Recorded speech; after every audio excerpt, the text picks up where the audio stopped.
recién graduada. Puse la herencia de mis abuelos, $3 millones en un fideicomiso por seguridad. La semana pasada mis padres y mi hermana llegaron sonriendo y dijeron, el golpe en la puerta fue tan inesperado que di un respingo en el sofá y derramé el té sobre mis rodillas. 7 años, 7 largos años de silencio absoluto y ahora estaban aquí. A través de la mirilla vi a los tres. Mamá con una blusa azul nueva, papá con un suéter que nunca había visto antes y Brinley con su peinado perfecto. Los tres sonreían, amplias y brillantes sonrisas que les hacían entrecerrar los ojos, pero esas sonrisas no llegaban a los ojos. Conocía esas sonrisas, las había visto 1000 veces en mi infancia, cuando venían invitados y había que mostrar lo maravillosa y unida que era nuestra familia. Hija, te hemos echado tanto de menos. ¿Dónde te habías metido? La voz de mi madre resonó a través de la puerta, suave y cálida como la miel. No abrí, me quedé de pie, pegada a la pared, tratando de respirar con calma. El corazón me latía con fuerza en la garganta. Emi, abre, por favor. Solo queremos hablar, añadió papá. ¿Hablar? Claro. Después de 7 años de silencio, de repente les apetecía hablar. Abrí la puerta solo lo necesario para pasar la cadena. ¿Qué quieren? La expresión de mamá se volvió confusa por un momento, pero rápidamente se recompuso. ¿Qué queremos? Emi, eres nuestra hija. Estábamos preocupados. No sabíamos dónde estabas, cómo vivías. Sabían perfectamente dónde estaba. Llevo 7 años viviendo aquí, en el apartamento de la abuela Lindel. Papá carraspeó. Pensábamos, pensábamos que necesitabas tiempo, que querías estar sola, tiempo. 7 años de tiempo, justo lo necesario para enterarte de lo del fideicomiso. Brinley dio un paso adelante y vi cómo jugaba nerviosamente con la correa de su bolso. Hermanita, te he echado mucho de menos. ¿Podemos entrar? Es incómodo hablar a través de la puerta. Quité la cadena, no porque quisiera dejarlas entrar, simplemente porque sabía que no se irían hasta decir lo que habían venido a decir. Entraron mirando con cautela, como si estuvieran evaluando el apartamento.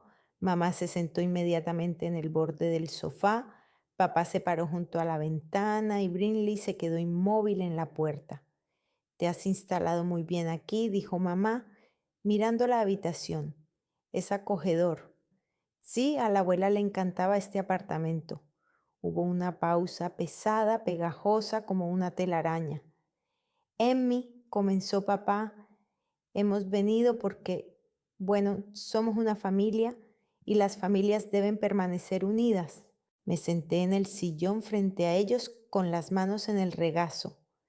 Antes no pensaban así. Mamá puso cara de indignación. ¿Qué quieres decir? Siempre te hemos querido. De otra manera, intervino Brinley, ya sabes que siempre has sido muy independiente. Nos parecía que no nos necesitabas tanto como yo. Independiente. Esa palabra me persiguió durante toda mi infancia. Era su excusa para todo. Cuando yo tenía 8 años y Brinley 5, yo ya lavaba mi ropa porque mi madre decía que no tenía tiempo. En realidad no tenía tiempo para mí, pero para Brinley siempre lo tenía. Cuando tenía 12 años preparaba la cena 4 veces a la semana, porque mis padres trabajaban hasta tarde y alguien tenía que dar de comer a Brinley. Sin embargo, los fines de semana encontraban tiempo para llevar a mi hermana a clases de baile, al profesor particular de matemáticas y a las fiestas de cumpleaños de sus amigas. Cuando tenía 15 años, trabajaba en un supermercado después del colegio para comprarme una chaqueta de invierno porque la que tenía ya llevaba 3 años a punto de romperse por las costuras. Ese mismo mes, Brinley recibió una nueva chaqueta de plumón del centro comercial que costaba $300. Mi madre me dijo que era muy buena por saber ganar dinero por mí misma. Lo dijo como si fuera un cumplido. ¿Recuerdas cuando te pedí que vinieras conmigo a elegir el vestido para la graduación? Le pregunté en voz baja. Dijiste que tenías una cita con el médico y luego vi las fotos de ti y Brinley eligiendo su vestido para el concurso de belleza del colegio. Mamá parpadeó y Emmy, eso fue hace mucho tiempo, hace 9 años. Yo tenía 17. Fui sola a la tienda de segunda mano, compré un vestido por $20 y lo arreglé por la noche. Y Brinley tenía un vestido de 450, ¿te acuerdas? Se lo enseñaste a todos los vecinos. Papá se movió junto a la ventana apretando la mandíbula. No somos padres perfectos, sí, hemos cometido errores, pero todo se puede arreglar. Arreglar. Qué palabra tan interesante. ¿Cómo se pueden arreglar 29 años? Me levanté y fui a la cocina, me serví un vaso de agua, me temblaban las manos y apreté el vaso con fuerza para que no se dieran cuenta. Esperaban en silencio. Cuando volví, mi madre ya estaba llorando en silencio, con cuidado, para no correrse el rímel. Siempre supo llorar con elegancia. Te hemos echado mucho de menos, hija, y queremos empezar de nuevo, créeme. Porque ahora? Pregunté sin rodeos. Se miraron. Solo duró un instante, pero lo vi. Vi la misma connivencia que había visto cientos de veces cuando decidían que Brinley necesitaba algo nuevo y que yo podía seguir con lo viejo. Porque nos hemos dado cuenta de nuestros errores, dijo papá, y queremos arreglarlo antes de que sea demasiado tarde. Antes de que sea demasiado tarde. Sí, aún no es demasiado tarde para recuperar lo que consideran suyo. Recordé aquel día después del funeral. Tenía 22 años, acababa de terminar la universidad con matrícula de honor y ninguno de ellos había venido a recoger el título. La abuela Lindell había fallecido una semana antes y el abuelo Merritt 3 meses antes. Los funerales fueron modestos, pero mis padres vinieron con ropa nueva. Mi madre incluso se arregló como si fuera una boda. Después de la ceremonia, ayudé a servir café en la casa de mi abuela, la misma en la que vivía ahora, y escuché su conversación en la cocina. La puerta estaba entreabierta y se oían claramente las voces. Por fin, dijo mi madre con alivio en la voz. 3 millones, Dalton. 3 millones de dólares. Cheryl más bajo, le reprendió mi padre. ¿Para qué? Aquí no hay nadie. Brinley, cariño, te compraremos ese apartamento en el centro con el que tanto has soñado, con vistas al parque. ¿De verdad? La voz de su hermana era tan alegre, tan infantil. Mamá, lo he esperado tanto tiempo. Lo sé, pequeña, pero ahora lo tendremos todo. Por fin podrás vivir como te mereces y no tendrás que trabajar en esa estúpida boutique. ¿Y Emmy? Preguntó Brinley tímidamente. Mamá resopló. Emmy siempre se las ha apañado sola. No necesita dinero, ya encontrará algún trabajo. Yo estaba detrás de la puerta con una cafetera en las manos y no podía moverme. Ni siquiera se acordaron de darme algo. Ni siquiera pensaron que yo pudiera oírlos. O no les importó. Al día siguiente llamó el abogado de mi abuelo, el señor Gregson, un hombre mayor con barba canosa y ojos bondadosos. Emmy, necesito hablar contigo, dijo. A solas. Es importante. Nos reunimos en su oficina.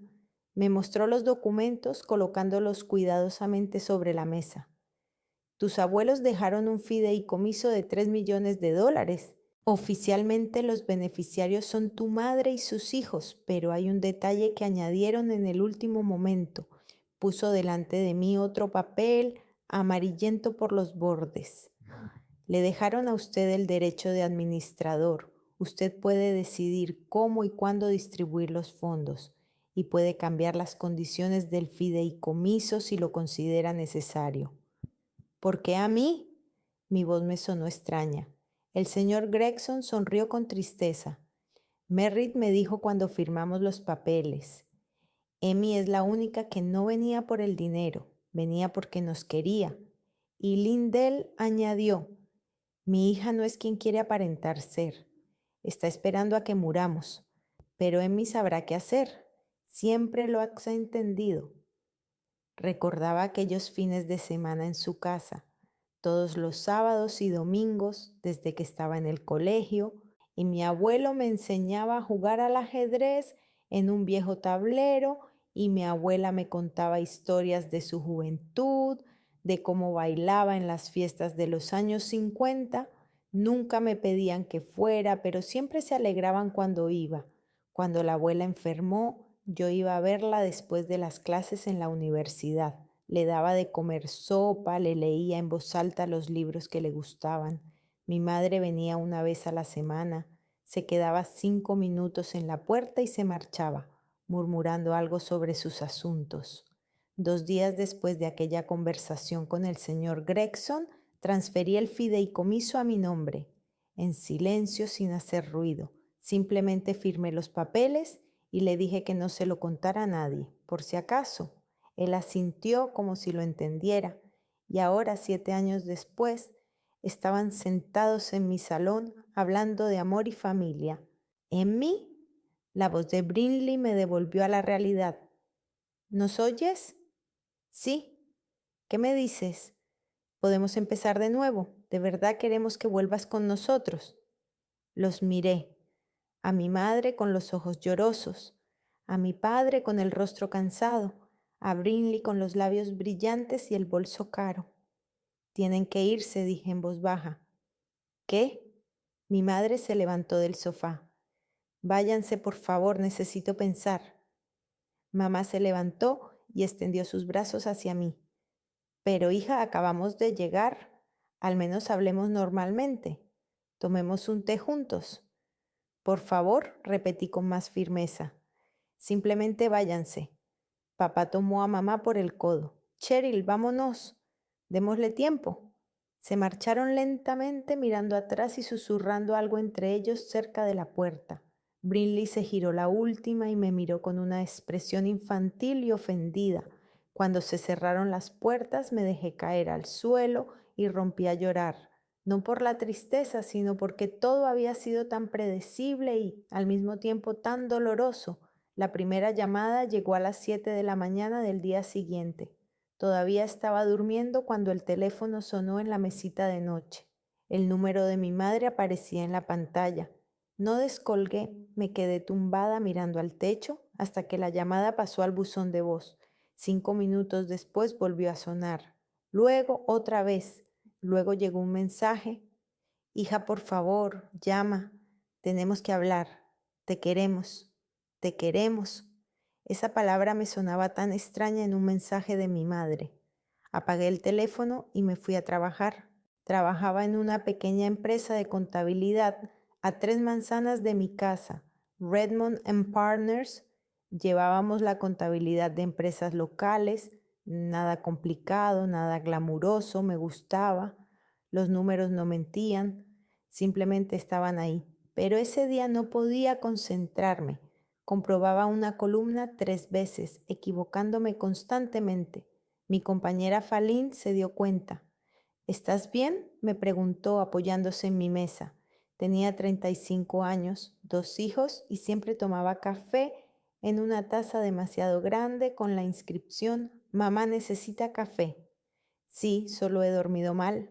Ella asintió, pero vi que no me creía. Por la noche, cuando volví a casa, el coche de mi madre estaba aparcado junto a la entrada. Se me encogió el corazón. Estaban sentados dentro mi madre, mi padre y Brinley. Cuando me acerqué, salieron. «No contestaste a las llamadas», dijo mi madre. Su voz sonaba ofendida, como si yo hubiera hecho algo malo. «Estuve en el trabajo». «¿Todo el día?». Mi padre cruzó los brazos sobre el pecho. «Emmy, solo queremos hablar». «Ya hablamos ayer». Brinley se acercó. Tenía los ojos rojos como si hubiera estado llorando.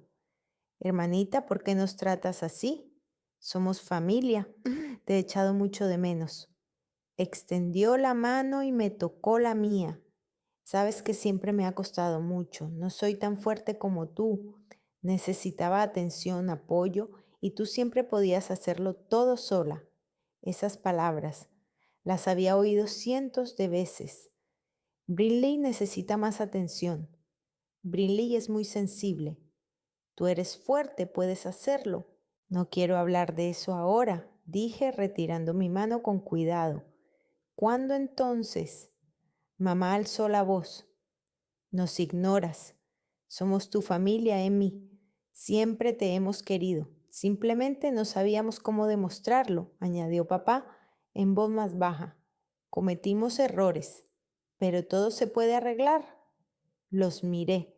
Mamá llevaba unos zapatos caros que no había visto antes. Papá llevaba una chaqueta nueva. Brinley llevaba una manicura que había costado al menos $70. Tengo que irme, dije, y pasé junto a ellos hacia la entrada. Mamá gritó algo, pero no me volví. Las 2 semanas siguientes fueron un infierno. Llamaban todos los días. Venían por la noche, llamaban a la puerta. Mamá dejaba notas en el coche. Por favor, solo habla con nosotros. Queremos formar parte de tu vida, te queremos. Empecé a dormir mal. Soñaba con mi infancia, cómo me sentaba en la cocina y mi madre abrazaba a Brinley en el salón, le besaba la cabeza y le susurraba algo tierno. Cuando me acercaba, mi madre se apartaba y me decía, ahora no, Emmy, estoy ocupada, siempre ahora no.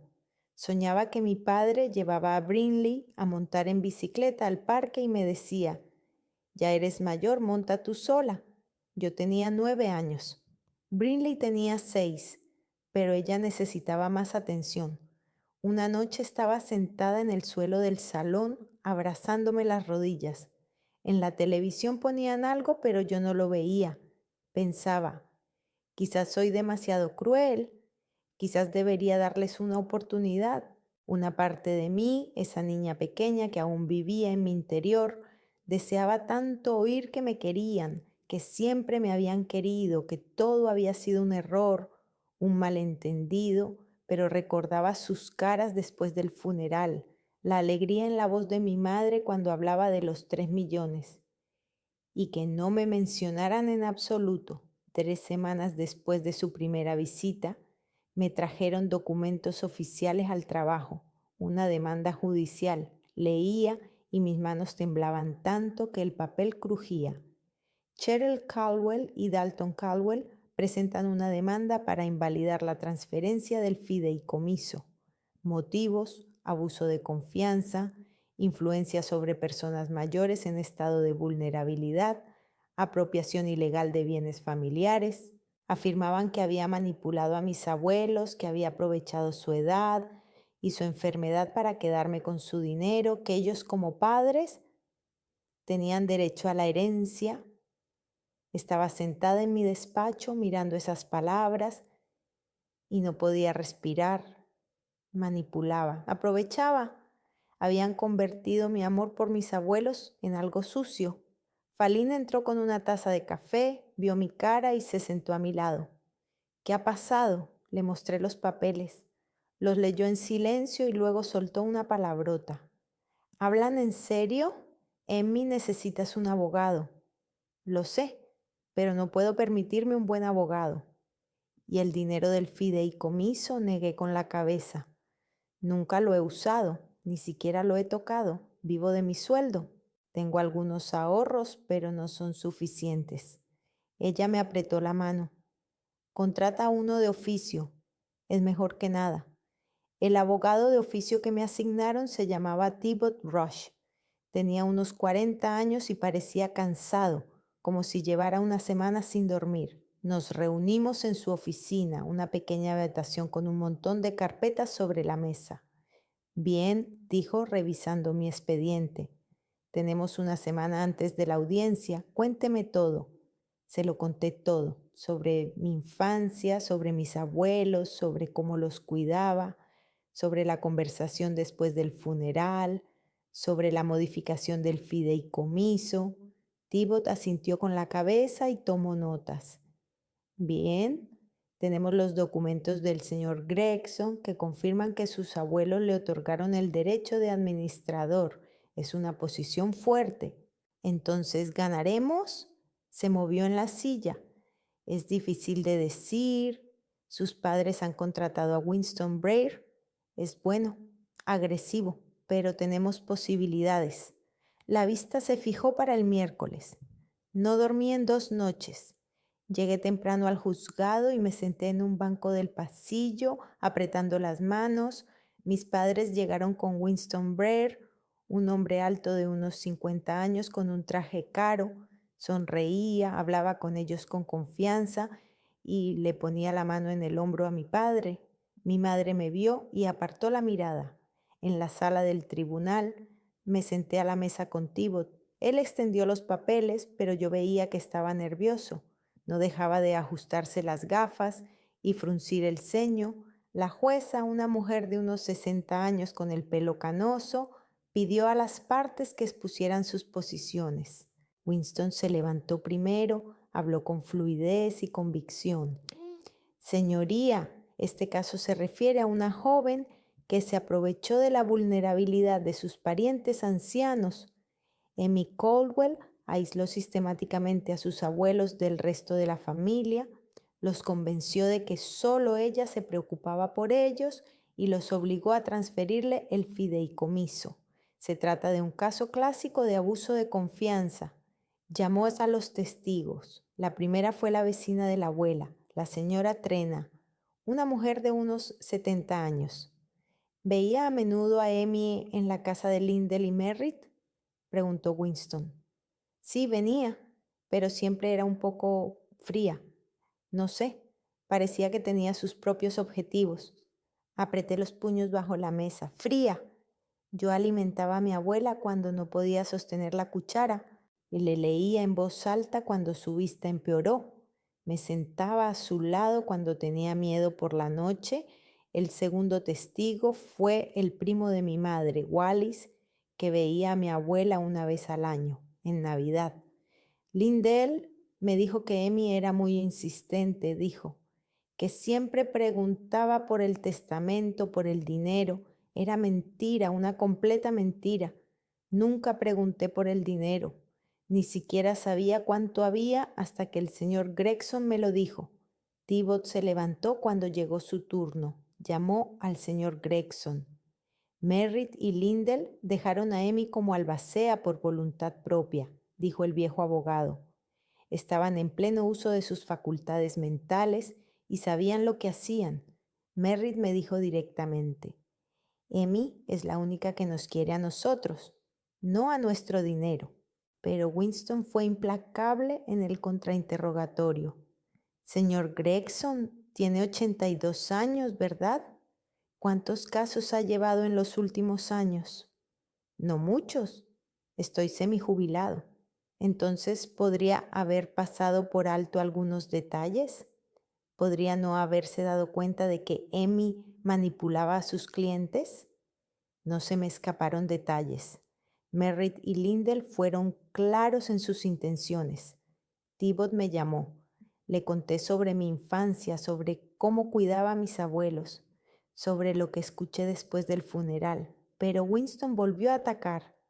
Señorita Caldwell, usted afirma que sus padres no la querían, pero ¿no es cierto que usted misma se alejó de su familia? Que rara vez iba a casa, rara vez llamaba por teléfono. Yo trabajaba, estudiaba, o tal vez solo buscaba a alguien que le dejara dinero. No, no es así. Pero vi la cara de la jueza, escuchaba, asentía, tomaba notas, y yo no sabía si me creía. El veredicto se anunció 2 días después.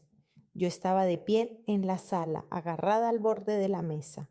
La jueza dijo que el fideicomiso debía repartirse entre todos los herederos, mi madre, yo y Brinley. Aunque Amy tenía derecho a administrarlo, las circunstancias indican una posible influencia en la decisión de las personas mayores. Había perdido. Tibot me puso la mano en el hombro. Se puede apelar, pero se necesita tiempo y dinero para contratar a un abogado mejor. No tenía dinero. Esa noche me senté en el suelo del apartamento de mi abuela, miré las paredes, los muebles, las fotografías. Mi abuela sonreía desde el marco sobre la cómoda. El abuelo estaba a su lado cogiéndole la mano. Lo siento, susurré. No he podido defender vuestra voluntad. He perdido. Pensé en rendirme, dar el dinero y desaparecer, mudarme a otra ciudad, empezar de nuevo, olvidarlo todo. Pero entonces recordé las palabras del abuelo. Eres la única que no ha venido por el dinero, pequeña. Y comprendí que no podía rendirme. No por el dinero, por ellos. Llamaron a la puerta el sábado por la mañana, una semana después del juicio. Estaba sentada a la mesa de la cocina con una taza de café frío, mirando al vacío. Dormía mal, comía aún peor. Apenas podía aguantar en el trabajo. Me levanté lentamente y miré por la mirilla. Detrás de la puerta había un hombre mayor, alto, un poco encorvado, con el pelo canoso y profundas arrugas alrededor de los ojos. Llevaba una vieja chaqueta de tweed con parches en los codos. No lo conocía. Abrí la puerta lo justo para pasar la cadena. ¿Sí? ¿Emmy Caldwell? Su voz era suave, un poco ronca. Me llamo Garland Kittredge. Conocí a tus abuelos. Me enteré del juicio. No quité la cadena. ¿Cómo lo sabe? El señor Gregson es un viejo amigo. Él me lo contó.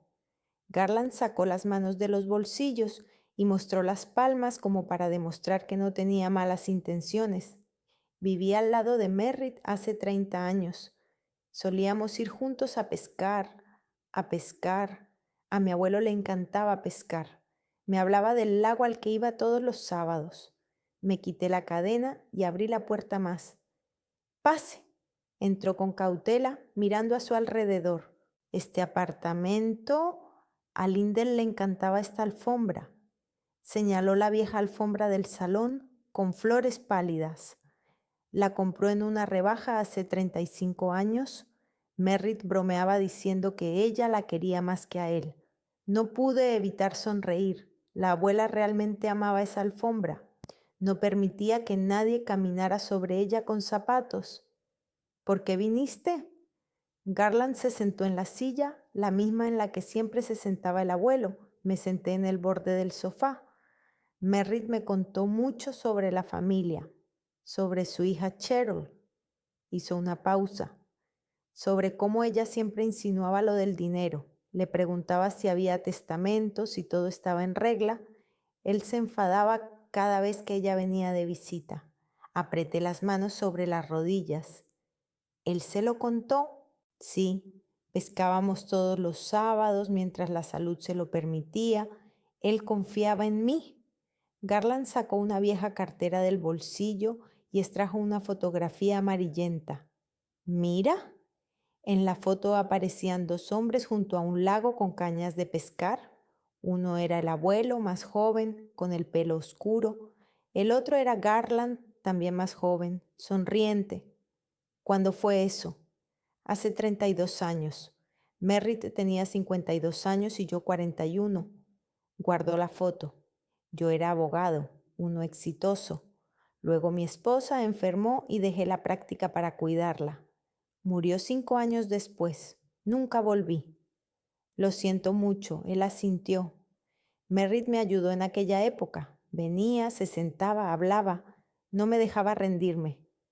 Me miró. Y luego te vi cuidándolos todos los días. Después de la universidad venías con una bolsa, cocinabas, limpiabas, te sentabas con Lindell durante horas. Aparté la mirada. Eran los únicos que me querían. Lo sé. Lindell me lo contó. Garland se inclinó hacia adelante. Una vez, cuando Merritt estaba en el hospital haciéndose unas pruebas, me pidió que fuera a verla. Me dijo, Garland, mi hija es una mala persona. Está esperando a que muramos. Pero Emmy es diferente. Ella viene porque nos quiere.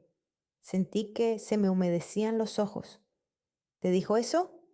Sí, y me pidió que te cuidara después de su muerte. Se enderezó. Me enteré del juicio, que perdiste. El señor Gregson me lo contó. ¿Y qué? Mi voz sonó más brusca de lo que quería. ¿Ha venido a compadecerme? No, he venido a ayudarte, resoplé. ¿Ayudarme? Necesito un abogado, un buen abogado. Y ni siquiera tengo dinero. Yo soy abogado. Dijiste que dejaste la práctica hace 30 años. Sí, pero todavía recuerdo cómo se hace. Sacó un viejo cuaderno gastado del bolsillo interior de su chaqueta. He leído los documentos de tu caso. El señor Gregson me dio copias. Thibaut Rush se saltó muchas cosas. No utilizó pruebas clave. No llamó a los testigos necesarios. Quería creerle. De verdad que quería, pero no podía. ¿Para qué lo hace? Ni siquiera me conoce. Garland cerró el cuaderno y me miró directamente a los ojos. Merritt y Lindell eran buenas personas. Me ayudaron cuando estaba en mi peor momento. No puedo permitir que su dinero vaya a parar a manos de Cheryl. No después de todo lo que me contaron. Me quedé en silencio procesando sus palabras. Pero su licencia dijo que había dejado de ejercer. La licencia está inactiva, pero se puede renovar. Sonrió con un poco de tristeza. Tendré que hacer algunos exámenes, actualizar mis conocimientos, pero soy un viejo muy terco cuando hace falta. Eso llevará tiempo, y yo no tengo mucho. ¿Un mes para la apelación?, dijo Garland. Tendré tiempo, no sabía qué decir. Quería preguntarle por qué, pero las palabras se me atragantaron en la garganta. No puedo pagarle, logré decir finalmente. No te pido dinero, se levantó y me tendió la mano. Te pido que confíes en mí como Merritt confió en mí, como Lindell confió. Miré su mano. Era una mano vieja, con manchas en la piel, que temblaba un poco, y la tomé. Las 3 semanas siguientes fueron una locura. Garland aparecía cada mañana a las 8 con un maletín lleno de papeles. Nos sentábamos a la mesa de la cocina, revisábamos los documentos y elaborábamos una estrategia. Thibaut no utilizó los diarios de Lindell, dijo Garland, hojeando un viejo cuaderno. Ella escribía todos los días. Mira, cogí el cuaderno, la letra de la abuela, un poco temblorosa pero legible. 15 de marzo. Emi ha vuelto. Hizo sopa, la misma que le enseñé una vez. Nos sentamos en la cocina y hablamos de sus estudios. Es tan inteligente, tan buena. Cheryl no ha llamado en 2 semanas. Está ocupada otra vez. Seguí leyendo, sintiendo un nudo en la garganta. 22 de abril. Cheryl vino, preguntó por el testamento, por el dinero. Merritt se enfadó y le dijo que se fuera. Ella nos llamó egoístas. Emi vino por la noche y me encontró llorando. No me preguntó por qué, solo me abrazó y preparó té. Es una prueba contundente, dijo Garland. Esto demuestra que Lindell entendía claramente la diferencia entre tú y tu madre. Buscamos las cartas de mi abuelo. Las encontramos en una vieja caja en el ático, sobres amarillentos cuidadosamente atados con una cuerda. La mayoría estaban dirigidas a mí, escritas cuando estudiaba en la universidad. Querida Emi, gracias por venir la semana pasada. Lindell se alegra mucho cuando vienes. Eres la única que viene sin pedir dinero, pequeña. Recuérdalo. Garland fotografió cada carta, cada página del diario, las guardó en carpetas y tomó notas. Tengo que hablar con los testigos, dijo. Los amigos de Lindell, los vecinos, alguien que te haya visto cuidarlos. Encontramos a la señora Corrin, una vieja amiga de la abuela que tenía 85 años.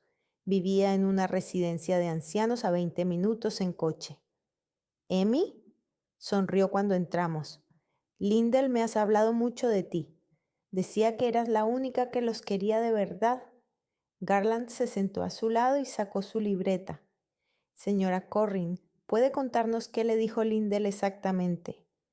Bueno, me dijo que Emi venía todos los días después de la universidad, cocinaba, limpiaba, leía en voz alta, y que su hija Cheryl viene una vez a la semana, se queda 5 minutos y se va. Sacudió la cabeza. Lindell lloró una vez. Dijo que Cheryl estaba esperando a que murieran, que ya había planeado cómo se gastaría el dinero. Garland tomaba notas rápidamente, su mano apenas daba abasto. ¿Está dispuesta a testificar en el juicio? La señora Corrin asintió con determinación. Sí, Lindell fue mi amiga durante 50 años. No permitiré que su hija se quede con lo que ella quería dejarle a Emmy. Encontramos otros 3 testigos. Todos repetían lo mismo. La abuela decía que quería dejarme todo a mí, que yo era la única que los quería. Mientras tanto, Garland se preparaba para los exámenes. Lo veía sentado por la noche con sus libros, tomando apuntes, subrayando. Una vez entré en la cocina a las 3 de la madrugada y allí estaba él con una taza de café leyendo casos judiciales. Tienes que dormir, le dije. Tengo que aprobar este maldito examen, murmuró sin levantar la vista del libro. Lo aprobó 2 semanas después. Volvió con los resultados sonriendo. Viejo pero no desesperado, dijo, con la licencia en la mano. La vista de apelación se fijó para el miércoles. Llegué al tribunal temprano, nerviosa. Garland ya estaba allí, con un traje viejo pero limpio y un maletín. ¿Lista?, me preguntó. No lo sé. ¿Confías en mí? Asentí con la cabeza. Entonces, todo irá bien. En la sala del tribunal, mis padres estaban sentados con Winston Brer. Él parecía seguro, relajado. Mi madre me miró y rápidamente apartó la vista. Brinley estaba sentada entre ellos apretando la mano de mi madre.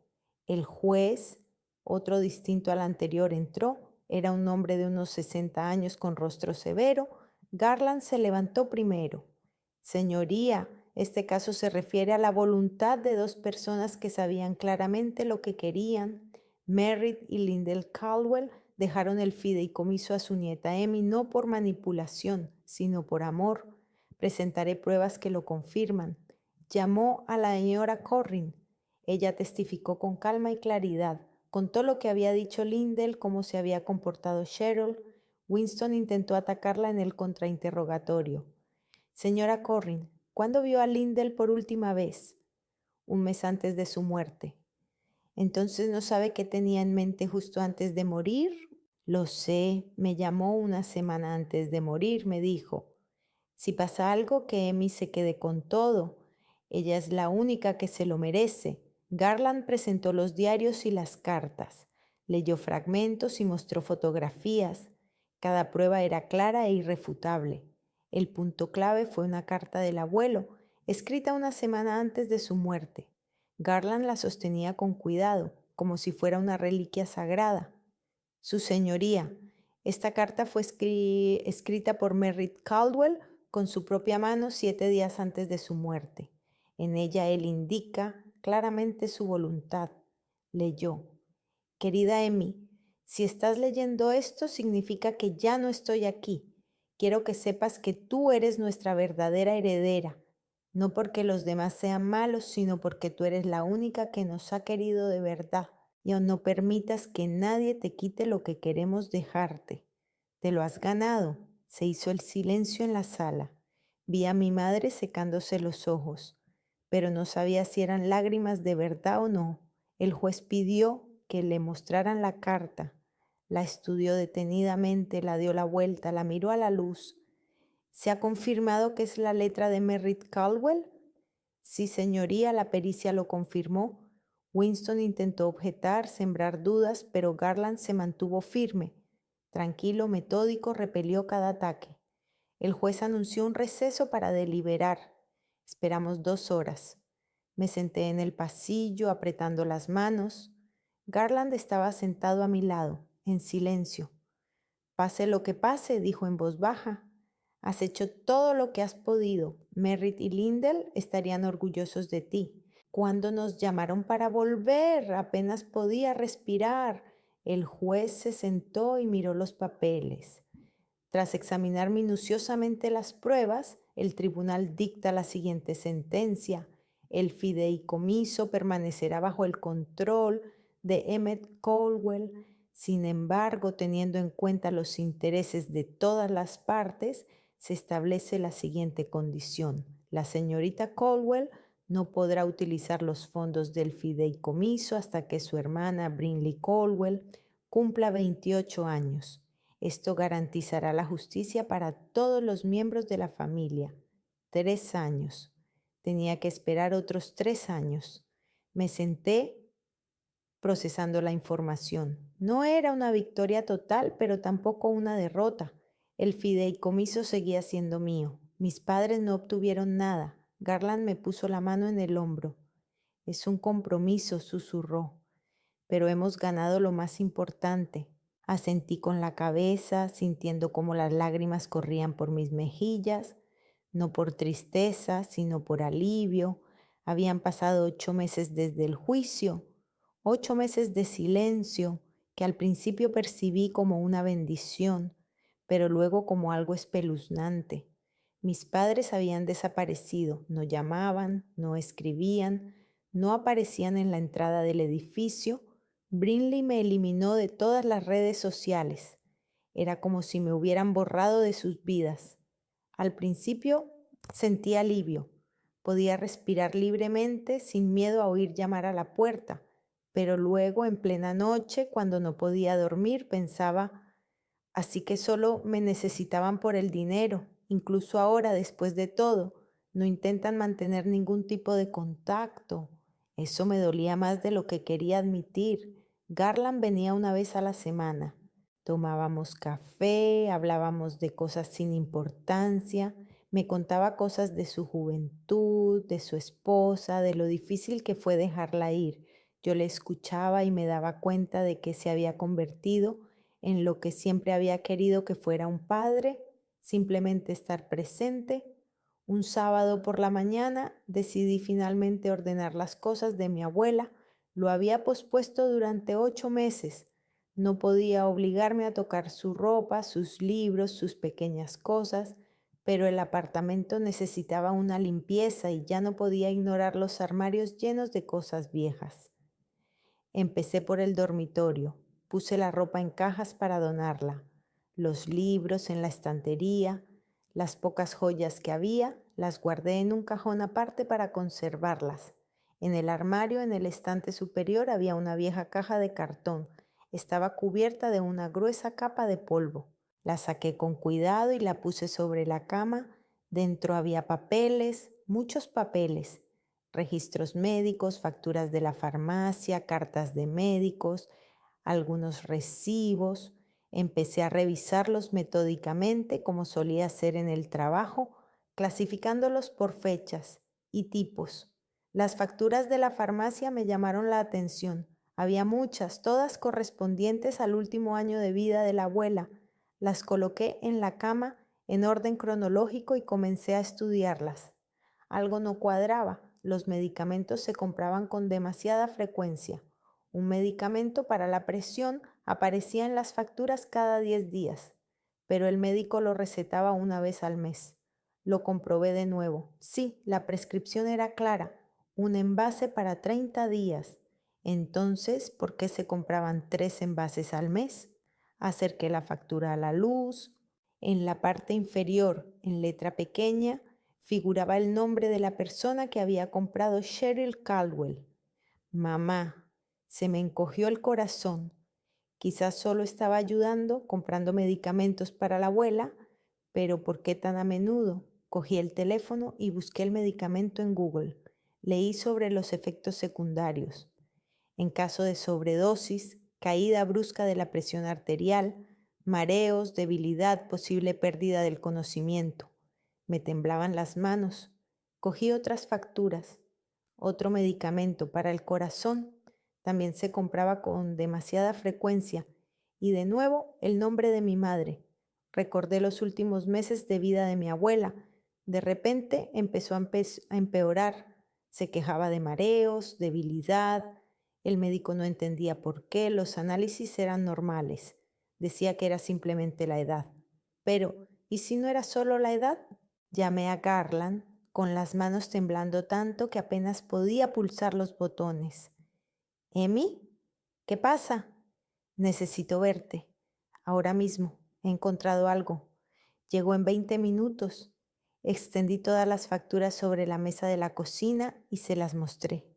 Garland las miró en silencio con el rostro cada vez más sombrío. Dios mío, susurró por fin. Emmy, ¿entiendes lo que esto puede significar? Sí, pero no quiero creerlo. Tenemos que comprobarlo. Cogió una de las facturas. ¿Quién era el médico de Lindell? El doctor Corbin, pero ya está jubilado. Busca su número. Tenemos que hablar con él. Encontré al doctor Corbin gracias a los antiguos contactos del teléfono de mi abuela. Aceptó reunirse al día siguiente. Vivía solo en una pequeña casa a las afueras de la ciudad. Su esposa había fallecido 3 años antes. Emmy, sonrió al abrir la puerta. ¿Cuánto tiempo sin verte? Pasa. Nos sentamos en su salón. Garland estaba conmigo. Le mostré las facturas al doctor Corbin. ¿Recuerda el estado de la abuela en los últimos meses? Cogió las facturas y se puso las gafas. Sí, claro. Lindell estaba estable. Tenía la tensión un poco alta, pero controlada. El corazón le funcionaba bien para su edad. Se cayó mientras estudiaba los papeles, pero entonces, de repente, empezó a empeorar. Se quejaba de mareos y debilidad. Aumenté la dosis de algunos medicamentos pensando que era una progresión de la enfermedad. Fíjese en la frecuencia de las compras, dijo Garland en voz baja. El doctor Corbin frunció el ceño mientras revisaba las facturas. Esto no está bien. Estos medicamentos no deberían comprarse con tanta frecuencia. Las recetaba una vez al mes. Levantó la cabeza. ¿Quién las compraba? Mi madre, en Cheryl Caldwell. Se quitó las gafas, las limpió y se las volvió a poner, como si no pudiera creer lo que veía. Emmy, si Lindell tomaba esta medicación en tal cantidad, podría haberle provocado graves efectos secundarios. Una sobredosis. Hizo una pausa. Podría haber acelerado su muerte. Las palabras quedaron suspendidas en el aire, pesadas, aterradoras. ¿Estás seguro? Susurré. No al 100%. Habría que hacer una autopsia. Pero los síntomas que tenía Lindell coinciden con una sobredosis de estos medicamentos. No podía respirar. Mamá, mi propia madre le daba a la abuela demasiada medicación, a propósito o por accidente. ¿Y el abuelo? Garland se inclinó hacia adelante. Merritt murió unos meses después de Lindell. ¿También lo trataste? No, lo atendía otro médico. Pero sé que él también empeoró repentinamente. Lo ingresaron en un hospicio. Esa misma noche revisé los registros médicos de mi abuelo. Los encontré en la misma caja. Su estado también era estable y luego empeoró repentinamente. Estómago, náuseas, debilidad. Llamé al hospicio donde pasó sus últimas 2 semanas. Pedí que me pasaran con la enfermera que lo había atendido. Se llamaba Dilara, tenía unos 50 y tantos años y hablaba despacio, con cautela. Sí, recuerdo a Merritt. Era un buen hombre, suspiró. Sufrió mucho al final. ¿Recuerdas si alguien le traía comida? Sí, su hija. Bueno, la hija de su esposa, creo. Venía varias veces a la semana. Traía comida casera, decía que no le gustaba la del hospicio. ¿Y qué pasaba después de que comiera esa comida? Dilar se quedó callada. ¿Sabe? Ahora que me lo pregunta, lo recuerdo. Empezabas a encontrarse peor. Las náuseas se intensificaban, vomitaba. Pensábamos que era el avance de la enfermedad, pero ahora cuando lo recuerdo, siempre era después de que viniera su hija. ¿No se lo contó a nadie? No. Entonces, no me pareció sospechoso. La gente en el hospicio empeora, es normal. Volvió a suspirar, pero si me lo pregunta, quizá debería haber prestado atención. Le di las gracias y colgué el teléfono. Me senté en el suelo, apretando las rodillas contra el pecho. Mamá los mató. Quizás no directamente, no con un cuchillo o una pistola, pero aceleró su muerte. Le daba a la abuela demasiada medicación. Le llevaba al abuelo comida que le hacía empeorar. Para conseguir el dinero más rápido, Garland llegó por la noche, le mostré todo, las grabaciones, las conversaciones con Dilara y el doctor Corbin. Se sentó en silencio, leyó, escuchó. Luego me miró. Emi, esto es serio. Si lo demostramos en el juicio, tus padres no solo perderán el derecho a la herencia, podrían ir a la cárcel. Lo sé. ¿Estás preparada para eso? ¿Para que tu madre pueda acabar entre rejas? Pensé en mi abuela que se quejaba de mareos y yo pensaba que era solo por la edad. Pensé en mi abuelo que vomitaba después de comer con mi madre y yo no estaba allí para impedirlo. Los mataron, dije en voz baja. Quizás no lo planearon, quizás solo querían acelerar el proceso, pero lo hicieron y no puedo permitir que eludan su responsabilidad. Garland asintió. Entonces vamos a la policía. Al día siguiente presentamos una denuncia. La detective, una mujer de unos 40 años llamada Rochelle, nos escuchó atentamente y tomó notas. Son acusaciones graves, dijo. Tendremos que investigar, hablar con testigos, con expertos, quizás exhumar los cuerpos para realizarles la autopsia. La palabra exhumación me heló el corazón, pero asentí. Hagan lo que tengan que hacer. La investigación duró 4 meses. La policía habló con el doctor Corbin, con Dilara, con los empleados de la farmacia, exhumaron los cuerpos y los análisis confirmaron que en el organismo de la abuela había una cantidad excesiva de medicamentos para la presión arterial. En el abuelo encontraron restos de una sustancia que, combinada con sus medicamentos, le provocaba náuseas y vómitos. Los padres fueron arrestados en casa. Yo no estaba allí, pero vi el reportaje en las noticias locales. Mamá salía de casa esposada, papá la seguía. Tenían el rostro gris como máscaras. Brinley me llamó ese día, por primera vez en 9 meses. Emi, ¿qué has hecho? Su voz era histérica. Han arrestado a mamá y a papá por algo que no han hecho. ¿Lo han hecho, Brinley? Hay pruebas. Mientes, no pudieron hacerlo. Solo estaban ayudando a los abuelos. Los mataron, dije con calma. Y tú lo sabías. Viste a mamá darle la medicina a la abuela, cómo le llevaba la comida al abuelo, y no dijiste nada. Ella se echó a llorar. No lo sabía, lo juro, no lo sabía, pero percibí la mentira en su voz. Ella lo sabía, quizás no todo, quizás no comprendía la magnitud, pero sospechaba algo y guardó silencio porque le convenía. El juicio se fijó para 2 meses después. Garland me representaba como parte demandante. La acusación la llevaba una fiscal llamada Edvalda, una mujer esbelta de mirada fría y mente aguda. Mamá y papá contrataron a un abogado, pero este no pudo rebatir las pruebas, los registros médicos, los peritajes, los testimonios de Dilara y del doctor Corbin.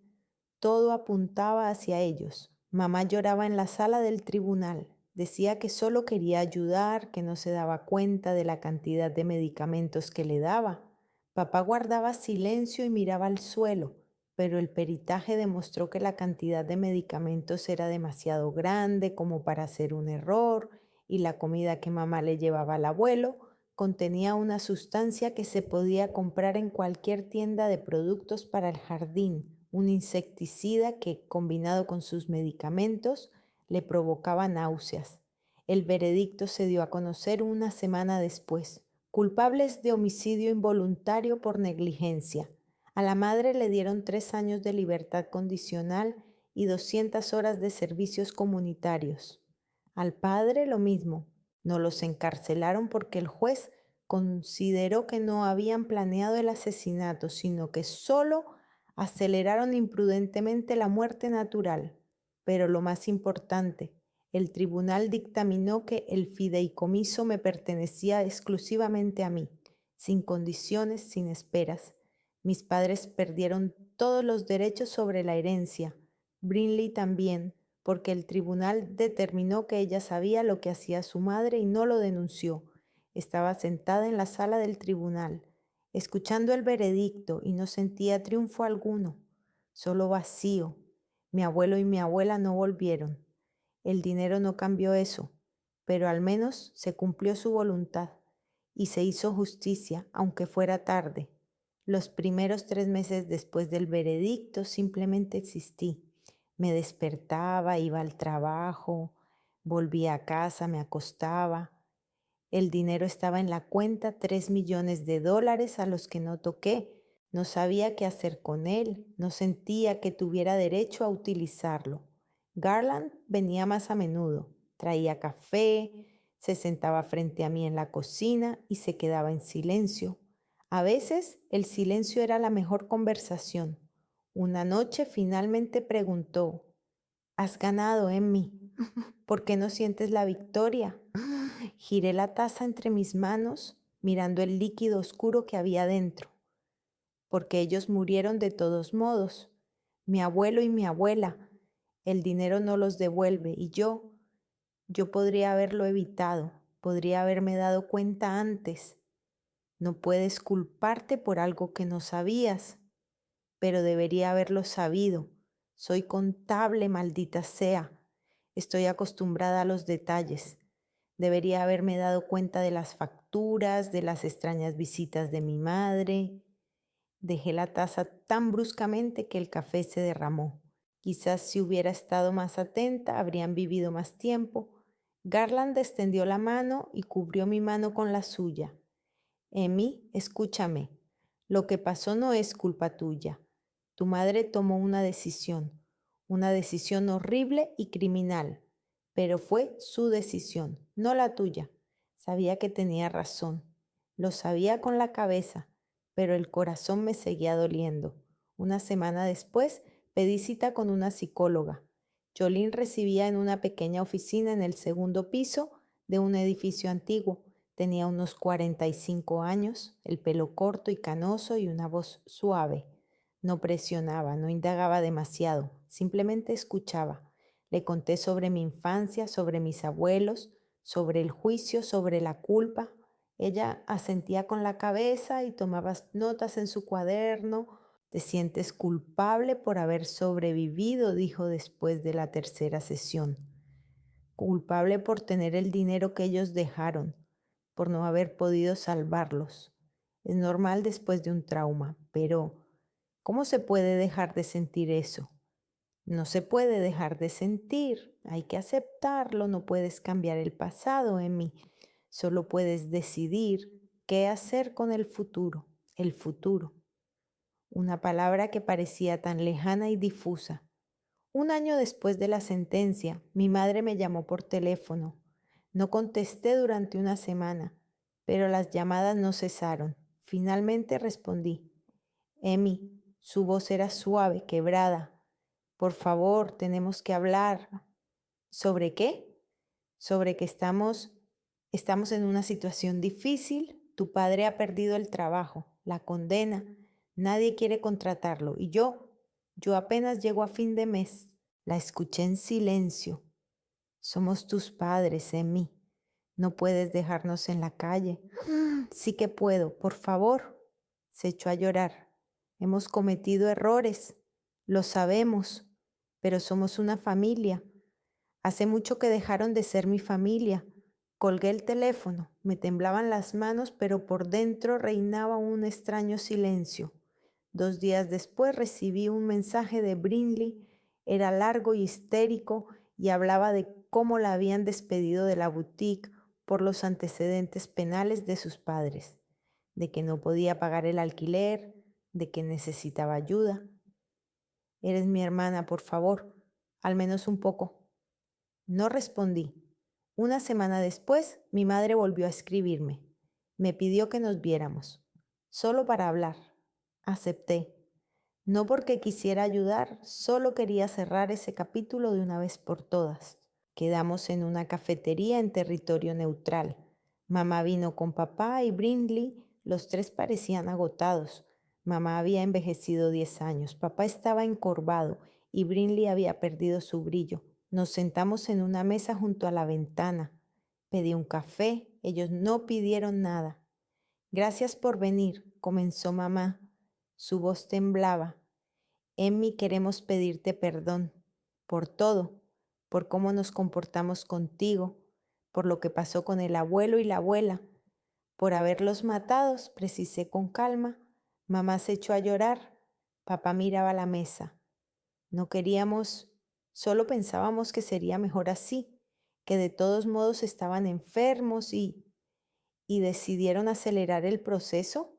Brinley extendió la mano sobre la mesa e intentó coger la mía. Yo la retiré. Hermanita, por favor, no lo sabía, lo juro. No entendía lo que hacía mamá. Lo sabías, quizás no todo, pero lo viste y guardaste silencio. Ella también se echó a llorar. Papá finalmente levantó la cabeza. Emmy, no pedimos perdón, pedimos ayuda, al menos un poco, para poder levantarnos. Me terminé el café y dejé la taza sobre la mesa. Me han utilizado toda mi vida, me han convertido en alguien complaciente y obediente para que cuidara de Brinley, limpiara y cocinara. Y cuando descubrieron que había dinero, vinieron con sonrisas como si nada hubiera pasado. Me levanté. Mataron a mi abuelo y a mi abuela, a las únicas personas que me querían. ¿Y ahora me piden ayuda? Mamá sollozaba. ¿Somos tu familia? No, ustedes no son mi familia. Cogí el bolso. La familia no es la sangre, es la gente que está a tu lado cuando las cosas se ponen difíciles, que te quiere sin condiciones. Y a ustedes ya no quiero volver a verlos. Me fui, no me volví, ni siquiera cuando mamá me gritó algo. A la semana siguiente me reuní con un asesor financiero, un hombre de unos 50 años con una barba bien cuidada y una voz tranquila. Me explicó el plan. Invertiremos 2 millones, lo que le garantizará unos ingresos estables para toda la vida. Puede utilizar 1 millón para sus necesidades actuales. Asentí con la cabeza, firmé los papeles. Me sentía extraña, como si el dinero no fuera mío, sino de otra persona. Una parte la doné a una organización benéfica. Encontré una fundación que apoyaba a los hospicios para personas mayores. Doné 200,000 a nombre del abuelo Merritt y la abuela Lindell. Eso no los traía de vuelta, pero al menos sus nombres hacían algo bueno. Compré una casa en las afueras, pequeña, de 2 pisos, con jardín trasero, nada ostentoso, simplemente un lugar donde pudiera respirar. Seguí en mi trabajo. Fallin se sorprendió. Emmy, ahora tienes dinero. ¿Para qué trabajar? Porque me gusta. Me gusta la estructura, los números. No mienten. Ella sonrió. Lo entiendo. Garland me ayudó con la mudanza. Llevó cajas, aunque le dije que era demasiado mayor para eso. Él solo hizo un gesto con la mano. Es difícil enseñar trucos nuevos a un perro viejo, pero todavía puedo llevar cajas. Nos sentamos en el porche de la nueva casa y bebimos limonada. El sol se ponía, tiñendo el cielo de tonos naranjas y rosados.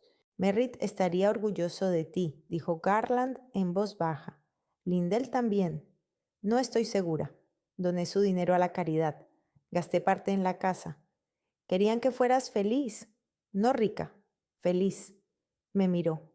¿Eres feliz? Me quedé pensativa. No lo sé, pero estoy en camino de serlo. Garland enfermó 1 año y medio después del juicio. Cáncer de pulmón, 4º estadio. Los médicos dijeron que le quedaban unos meses de vida. Yo lo cuidaba. Iba todos los días después del trabajo, cocinaba, limpiaba, me sentaba a su lado, como antes con mi abuela. Él no se quejaba. Incluso cuando el dolor se volvía insoportable, simplemente apretaba los dientes y sonreía. Eres una buena chica, Emmy, decía, mejor de lo que yo merezco. Te mereces todo, le respondía yo. Murió en su casa, en su cama, tranquilamente, mientras dormía. Yo estaba a su lado. Le cogí la mano cuando su respiración se volvió más débil y luego se detuvo por completo. Después del funeral, el notario me entregó un sobre. Dentro había una carta. Querida Emmy, si estás leyendo esto, significa que ya no estoy. No me eches de menos. He vivido una larga vida y he conseguido hacer lo que quería. Conocerte me ha recordado por qué era abogado, no por el dinero, ni por la fama, por la justicia. Gracias por darme esta última oportunidad. Vive bien, sé feliz y recuerda, la familia no es sangre, es una elección. Yo te elegí a ti. Garland. Lloré mientras leía, pero no eran lágrimas de tristeza, eran lágrimas de gratitud. Mi nueva vida comenzó lentamente. Me apunté al club de lectura del trabajo. Falín me arrastró allí casi a la fuerza. Necesitas distraerte, conocer gente. Allí conocí a Noah, alto, delgado, con gafas y una sonrisa que iluminaba todo su rostro. Enseñaba historia en la universidad local, divorciado con una hija de 7 años llamada Marlis. Empezamos a hablar del libro que se discutía esa noche. Luego de historia, de la enseñanza, de la vida. Era sencillo, sincero. No intentaba impresionar, no fingía. Después del club fuimos a tomar un café, luego otra vez y otra más. Él no sabía nada de mi dinero. Yo no le dije nada. Solo era Emmy, una contable que vivía en una casa pequeña y le gustaban los libros. Nuestra relación se desarrolló lentamente. Me invitó a cenar al cabo de un mes. Me presentó a Marlis al cabo de 3. La niña era tímida, con grandes ojos marrones y coletas. Papá dice que te gustan los libros, dijo tímidamente. Sí. ¿Y a ti? Ella asintió enérgicamente. Me gustan los de princesas y dragones. Nos sentamos en el suelo de su habitación y leímos en voz alta. Noah estaba de pie junto a la puerta, sonriendo. No tenía prisa. No quería casarme, mudarme, cambiarlo todo de golpe. Solo quería estar cerca, ver cómo se desarrollaba esa relación. Pasó un año, luego otro. Cumplí 30 años. Noah y Marlis se convirtieron en parte de mi vida. Pasábamos los fines de semana juntos, íbamos a parques, preparábamos la cena. Maris me llamaba tía Emmy y me pedía que le leyera antes de dormir. Ya no sabía nada de mis padres. Falín mencionó una vez que había visto a mi madre en el supermercado. Trabajaba de cajera. Parecía vieja, cansada. No fui allí. No quería verla, no por crueldad, simplemente porque algunas relaciones son imposibles de recuperar. Brinley me escribió por las redes sociales hace un año, un largo mensaje sobre cómo había cambiado, cómo se había dado cuenta de sus errores, cómo le gustaría hablar. Lo leí y no respondí. Borré el mensaje. Quizás realmente había cambiado, quizás realmente lo lamentaba, pero yo no estaba preparada para saberlo y no sabía si alguna vez lo estaría. Hoy es sábado. Estoy sentada en el porche de mi casa con una taza de café. Noah está preparando el desayuno dentro. Marlis está pintando en la mesa. Oigo sus voces, sus risas. Pienso en mi abuelo y mi abuela, en cómo se sentaban en el porche, cogidos de la mano, en cómo mi abuelo decía, ¿eres la única que no ha venido por dinero, pequeña? Me dieron más que dinero, me dieron el derecho a elegir quién ser, con quién estar, cómo vivir. No me siento completamente feliz. Tengo cicatrices en el alma, en el corazón. Tengo pesadillas nocturnas en las que sueño con las lágrimas de mi madre, con el silencio de mi padre. Hay momentos en los que pienso, ¿y si les hubiera dado una oportunidad? Pero luego recuerdo las palabras de Garland. La familia es una elección y comprendo que hice lo correcto, me elegí a mí misma, elegí la libertad, elegí una vida sin explotación, sin mentiras, sin culpa. Y si eso es egoísmo, que así sea. Noah sale al porche y se sienta a mi lado. Me ofrece un plato con tortitas. ¿En qué piensas? Sonrío. En que la vida es extraña, imprevisible, pero es mía. Me coge la mano y me alegro de formar parte de ella. Marley sale corriendo de la casa agitando un dibujo. Tía Emmy, mira, he dibujado a las dos. En el papel hay 3 figuras, ella, Noah y yo. Los 3 nos cogemos de la mano. Sobre nosotros brilla el sol. Es precioso, le digo mientras la abrazo. Y es verdad, la vida es preciosa, no es perfecta, no es indolora, pero es mía y eso es suficiente. ¿Hice bien en decirle que no a mis padres? A veces no lo sé, pero hay una cosa que sí sé. No volveré a permitir que nadie me utilice. No volveré a ser complaciente, obediente, la que se sacrifica por los demás. Me merezco amor, respeto, felicidad. Y si eso es egoísmo, que sea egoísta, porque por primera vez en mi vida vivo para mí misma y es lo mejor que podía haber hecho.